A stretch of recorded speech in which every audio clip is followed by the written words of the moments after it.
2 weeks after her harrowing experience with Ethan, Emily's phone rang. She looked at the screen, and for a heartbeat, time seemed to freeze. It was Jude, the quiet, constant presence who had always been there, like a shadow, loving her from afar. He never asked for anything, never pushed. He just was there, wanting to be part of her world. Her pulse quickened, her finger hovered over the screen. There was no escaping it. This call would change things. It was her turn now. A new game, new rules, and she was in control. She answered, her voice dripping with a tone she hadn't used in years, playful, almost flirtatious. "Hey, Jude," she said, making sure to keep it light, almost like nothing was wrong. "Emily," Jude's voice cracked with concern.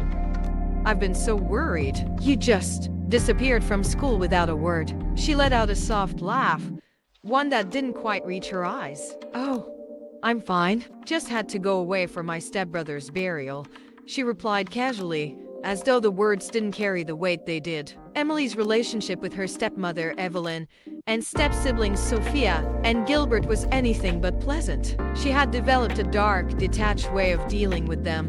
Through her words, she spoke of them as though they were already dead to her. Whenever someone asked about her stepfamily, she gave responses that were eerie and unsettling for them. How much she wished she could erase their existence altogether. She did this often, replacing real events with morbid versions that painted her step-siblings in tragic fates. To her, it wasn't just a joke. It was a reflection of how deeply she had detached herself from them. There was a long pause. She could practically hear the confusion and sorrow on the other end of the line. "I'm so sorry, Emily," Jude said, his voice barely a whisper. "You should have told me." "Well, I'm telling you now, aren't I?" she teased, watching the city lights flicker outside her window. She was changing in this moment. She could feel it. Jude, so eager for her attention, so ready to step into the role she had carved out for him, was falling right into her hands. Their conversation stretched on for almost 15 minutes, a record for Emily, who usually preferred to keep things short, to the point, and devoid of emotional entanglement. But tonight, she had spun a web around him, playing him like an instrument. She was using her charm, giving him just enough attention to make him believe he had her and that she was real. By the time school resumed, Emily was a different person. She was smiling more, laughing freely, making new friends, mostly guys. She had perfected being the center of attention, the perfect charmer, the one everyone wanted to be around. But beneath the surface, it was all just a mask. And Jude? Poor Jude was her first pawn. She flirted with him, played with his emotions, and made him feel like he was the one. When she finally agreed to go out with him,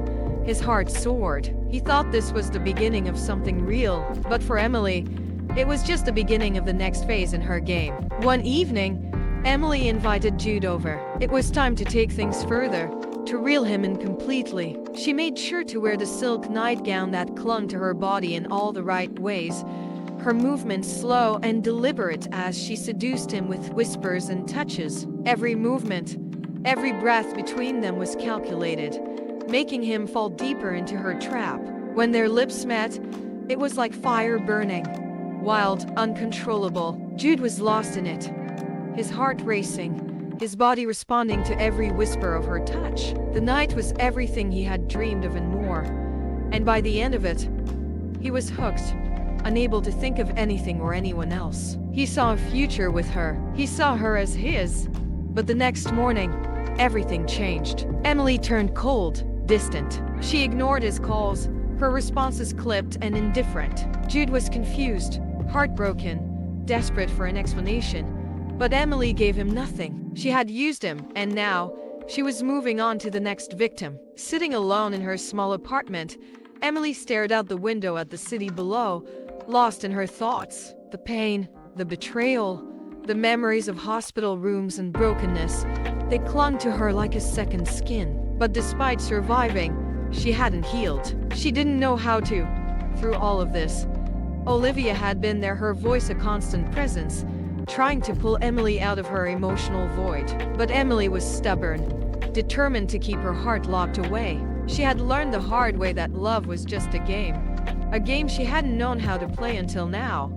Olivia's words echoed. You need to let yourself feel. Ignoring the pain won't make it disappear. It'll just fester.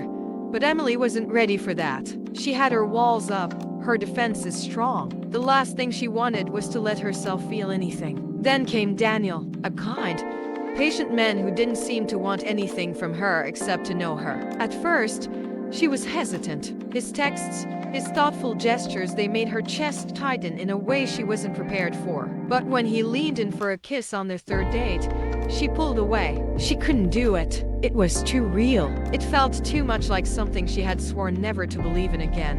That night, his text pinged on her phone. Did I do something wrong? She didn't answer. Instead, she blocked his number. It was easier that way. Olivia saw it all unfold and shook her head, exasperated. You're running, she observed one evening, arms crossed as she watched Emily pull away from any kind of sincerity. I'm protecting myself, Emily snapped back. From what? Olivia pressed. Happiness? Real connections? Not every guy is like Ethan. They might as well be, Emily muttered, her words sharp and defensive. The room fell silent as Olivia left, but just before she stepped outside, a knock at the door interrupted the quiet. Olivia opened it to reveal Gabriel, her best friend. His presence was familiar, warm, and to Emily's surprise, something about him made her pause. Gabriel was confident but not arrogant, observant but never intrusive. He had a way about him, an ease, a lightness that made him hard to ignore. Hey, Olivia, he greeted, his voice deep and smooth, making Emily look up without realizing it. Come in, Gabriel. There's someone I want you to meet.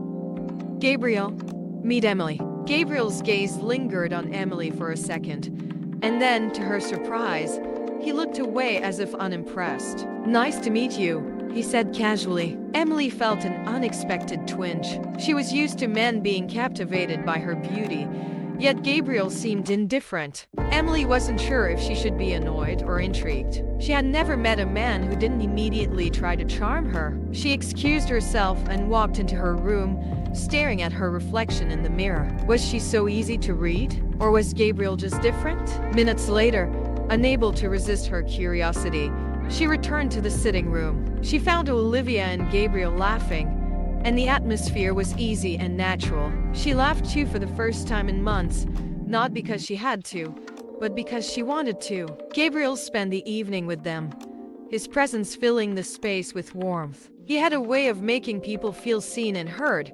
something Emily hadn't experienced in a long time. He always found Olivia's place a comforting retreat on weekends, a place where he could feel genuine affection without expectations. As he prepared to leave, Olivia walked him out. Just before stepping onto the street, Gabriel turned to her and said, Emily is beautiful, no doubt, but pretty girls can be dangerous.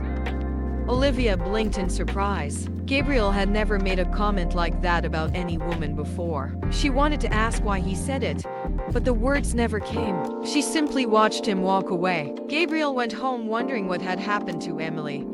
As a therapist, her conversation and reply to what they discussed tell a lot about her. He felt pity and concern for that young lady. When Olivia returned inside, Emily sat on the couch, lost in thought. She turned to Olivia and asked, Does Gabriel have an eye problem? Olivia laughed. Why do you ask? He barely even looked at me, Emily muttered. Olivia smirked. Maybe he sees more than you think.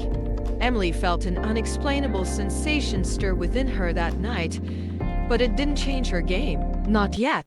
Watch out for my last body count, part 3, and please subscribe to my channel, Denise Lewis Tales. Don't forget, you are the whole table, and I've got a lot to bring to it. I love you.